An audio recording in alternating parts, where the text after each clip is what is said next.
ఉద్యానవన పంటల సాగుపై పూర్తిగా అవగాహన పెంచుకుని అధిక దిగుబడులతో ఆర్థిక లాభాలతో ముందుకు సాగాలని జిల్లా కలెక్టర్ ప్రతీక్ జైన్ రైతులకు సూచించారు. వికారాబాద్ మండలం ఎర్రవల్లి, మదనపల్లి గ్రామాల్లో మంగళవారం ఉద్యాన పంటల సాగు చేస్తున్న రైతులతో ఉద్యానవన శాఖ అధికారులు, వివిధ బ్యాంకర్లతో కలిసి జిల్లా కలెక్టర్ ప్రతీక్ జైన్ ముఖాముఖి కార్యక్రమం నిర్వహించారు. ఈ సందర్భంగా రైతులను ఉద్దేశించి కలెక్టర్ మాట్లాడుతూ ఉద్యానవన పంటలను నాణ్యతతో పండించినట్లయితే అధిక లాభాలు ఆశించవచ్చన్నారు. ఉద్యానవన పంటలకు ప్రభుత్వం సబ్సిడీ అందిస్తుందని, అలాంటి వివరాలను సంబంధిత శాఖల అధికారులను సంప్రదించి సద్వినియోగం చేసుకోవాలని కలెక్టర్ రైతులకు సూచించారు. ఉద్యానవన పంటలను పండిస్తున్న రైతుల సమస్యలను తెలుసుకోవడానికి, అదేవిధంగా రైతుల సూచనలను పరిగణలోకి తీసుకోవాలని, రైతులకు కావాల్సిన అవసరాలు తెలుసుకునేందుకు అధికారులతో క్షేత్రస్థాయిలో పర్యవేక్షిస్తున్నట్లు కలెక్టర్ తెలిపారు. పూలు, కూరగాయలు, పండ్ల తోటల సాగుతో పాటు ఆయిల్ ఫామ్ పంటలు వేసుకునేందుకు రైతులు ముందుకు రావాలని కలెక్టర్ తెలిపారు. రైతుల సమస్యలను పరిష్కరించే దిశగా కృషి చేస్తానని కలెక్టర్ తెలిపారు. రైతులు వివిధ పంటలు వేసిన క్రమంలో అధిక దిగుబడులు రావడానికి వ్యవసాయ శాస్త్రజ్ఞులచే శిక్షణ ఇప్పించేందుకు చర్యలు తీసుకుంటానని కలెక్టర్ తెలిపారు. చిన్న, సన్నకారు రైతులను కూడా గుర్తించి సబ్సిడీలు అందజేసి ఆర్థికంగా బలపడేందుకు కృషి చేయడం జరుగుతుందని ఆయన తెలిపారు. ఆసక్తి ఉన్న రైతులు ముందుకొస్తే నర్సరీల ఏర్పాటుకు సబ్సిడీ ఇవ్వడం జరుగుతుందని ఆయన తెలిపారు. రైతులు మార్కెటింగ్ చేసుకునేందుకు మౌలిక సదుపాయాలు కల్పిస్తూ స్థలానికి కేటాయించలేని రైతులు కలెక్టర్ దృష్టికి తీసుకురాగా మార్కెటింగ్, రైతు బజార్ సమస్యలను పరిష్కరిస్తానని రైతులకు కలెక్టర్ హామీ ఇచ్చారు. రైతులకు నాణ్యమైన వంగడాలు అందించేలా, అదేవిధంగా ఏ సమయాల్లో పంటలకు ఎరువులు, క్రిమిసంహారక మందులు వాడి అధిక దిగుబడులు పొందే విధంగా ఎప్పటికప్పుడు తగు సూచనలు అందించాలని అధికారులకు కలెక్టర్ సూచించారు.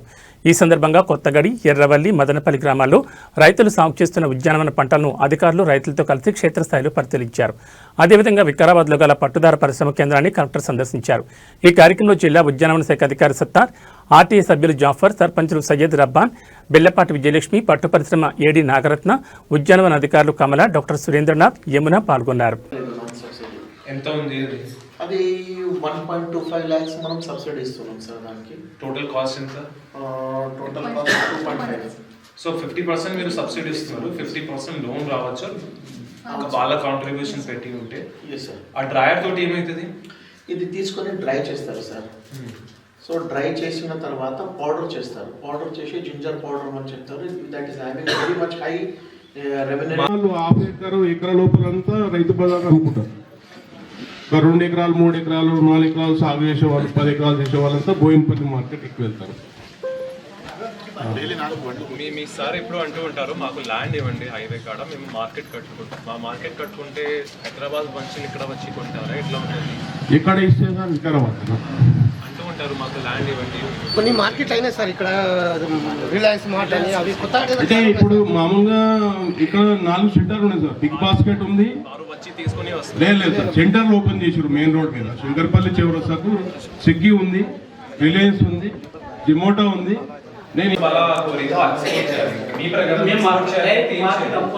సార్ పండిస్తున్నాం కానీ అమ్ముకోలేకపోతాం సార్. మనం ఒక పని చేద్దాం, వాళ్ళకు పిలిపించి బయర్స్ అండ్ సెల్లర్స్ అట్లానే ఓకేనా? Buyer sellers meet. ఇంకా వేరే క్రాప్స్ తగ్గిపోతుంది. ఇప్పుడు కూడా ఒక పసుపు పొలంకి పోయి చూసి వచ్చాము. మోహన్ రెడ్డి గారి పొలంలో చూసి వచ్చాము. సో వాళ్ళు కూడా అంటున్నారు అంటే మెల్లమెల్లగా పసుపు రైతులు తగ్గిపోతున్నారు. ఇంకా పత్తి కానీ ఇది వరి కానీ ఇంక్రీజ్ అవుతున్నాయి. ఇంకొకటి బోర్ వేసి మనము వరి చేస్తున్నాము. ఒక్కసారి బోర్ వేస్తే 2 years 3 years ఉంటుంది వరి చేస్తూ ఉంటే. 3 years తర్వాత మళ్ళీ బోర్. ఇప్పుడు 600కి మీరు మాట్లాడి మేము కూడా రాసుకుంటాము, మాట్లాడుకుంటాము, అర్థం చేసుకుంటాము. 500 లేడీస్ ఉంటారు. మీ సంఘంలో ఎంతమంది ఉన్నారు టోటల్? మీ గ్రూప్ లో బయట ఉన్న వాళ్ళు ఎంతమంది లేడీస్ ఉన్నారు? బయట ఇంకా ఇప్పుడు చేసినాం సార్, ఇంకా 3 సంఘాలు. బయట ఇంకా 50 మంది ఉన్నారు సార్. ఎందుకు వస్తలేదు మన దగ్గర? అంటే వాళ్ళు కొంచెం కట్టలేని పరిస్థితుల్లో ఉండి సెటిల్మెంట్ చేసుకున్నారు సార్. ఒకసారి ఒక 7-8 సంవత్సరాలు డిఫాల్ట్ అయిన ఉండే కట్టలేని పరిస్థితుల నుండి సెటిల్మెంట్ చేసుకున్నారు కెనరా బ్యాంక్ లోనే. మళ్ళా సార్ లేకపోతే మళ్ళీ వేరే బ్యాంక్ అకౌంట్ ఇచ్చినాం. కెనరా బ్యాంక్ లో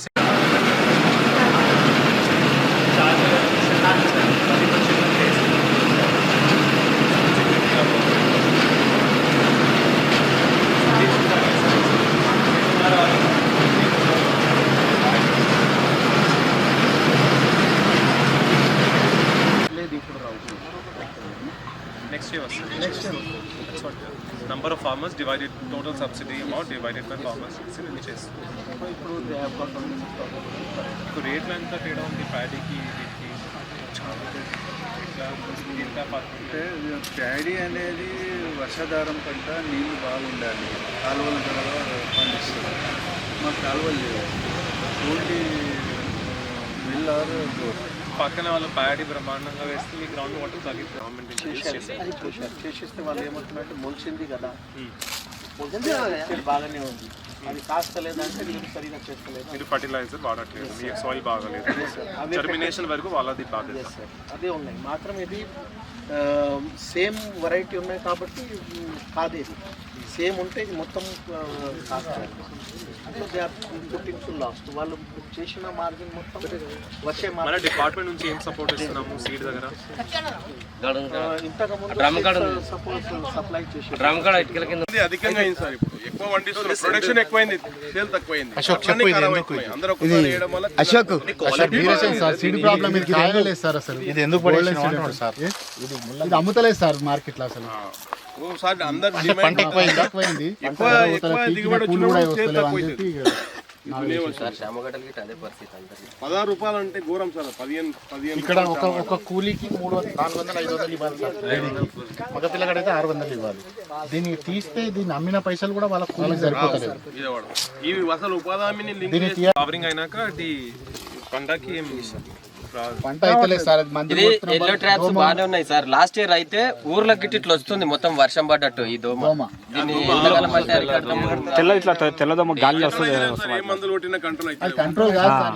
ఎంత మంది కొట్టినా ఊర్లోకి వచ్చేసరి దోమ ఇది. ఒక్క రోజు బదులు 2 రోజులు ఉండాల్సింది. Otherwise more money. సో మన దగ్గరికి ఇక్కడనే ఉంటే ట్రాన్స్పోర్టేషన్ తక్కువది సార్, ఇక్కడనే మనకి ఫెసిలిటీ తయారవుతుంది, ఎంప్లాయ్మెంట్ జనరేట్ అవుతుంది సార్. సో మన ఫెసిలిటీ ఏదైనా కానీ ఉంటే ఒక చిన్న అక్కడ లెఫ్ట్ ఓవర్ పెట్టడానికి ఒక కోల్డ్ స్టోరేజ్ కట్టేసి ఒక ప్యాక్ హౌస్ కట్టినామనుకో, అన్ని ఫెసిలిటీస్ ఒకటే దగ్గరనే ఉంటాయి కాబట్టి ఇట్ విల్ టేక్ ఆఫ్. వేరే వీళ్ళకి ఉంటాయి కాబట్టి అంకాపూర్లో నిజామాబాద్లో చేస్తున్నాం sir. It is totally maintain by రైతులు ఓన్లీ. సో అడతీయలు లేదు అక్కడ. సో వీళ్ళు పోయి అమ్మేస్తారు, వీళ్ళు మొత్తం తీసుకొని ఒక చిన్న అంకాపూర్ నిజామాబాద్లో అక్కడ ఉన్నాయి సార్. ఖరాబ్ చేయకండి అండి, ఒకసారి జాగ్రత్తగా వాళ్ళు. మధ్యలో కట్ మీరు చేశారా? అంటే కటింగ్ ఎట్లా చేశారు? ఒకటి ఉంటే కట్ చేసి కట్ చేయండి. ఏమేమి ఇష్యూస్ ఉన్నాయి మీకు ఇప్పుడు ఇక్కడ? ఏమేమి ఇష్యూస్ ఉన్నాయి మీ ప్రకారం? గింజలు ఇష్యూస్ ఉన్నాయి, ఏమి ఇష్యూస్ ఉన్నాయి మీకు? మాకు ఇది సీడ్ ఫాల్ట్ సార్. ఇది సీడ్ ఫాల్ట్ వల్ల ఎఫెక్ట్ పడ్డది. మళ్ళీ రేట్ లేదు. మళ్ళీ ఇప్పుడు మాకు రేట్ లేదు. రేట్ దాంట్లో గవర్నమెంట్ ఏం చేయలేదు. అంటే మీకు సీడ్ ఎక్కడ మూమిన్పేట మంచిగా వచ్చినాయా? ఏమైనా ఇష్యూస్ వచ్చినాయి? సీడ్ ఫెయిల్ వచ్చింది సార్. సీడ్ ఫెయిల్ వచ్చింది. ఏం చేశారు? సీడ్ ఫెయిల్ వచ్చినాక ఏం చేశారు మీరు? మందులు కొట్టినాం సార్. అది మందులు కొట్టినాము. ఇది చిన్నగా ఉంది కదా సార్, అవి కొంచెం కల్తీ వస్తాయి సార్. అంటే 30% వరకు ఇట్లానే కల్తీ విత్తనాలు ఉన్నాయి. సో 30% వాళ్ళు పెట్టిన అంటే నష్టం.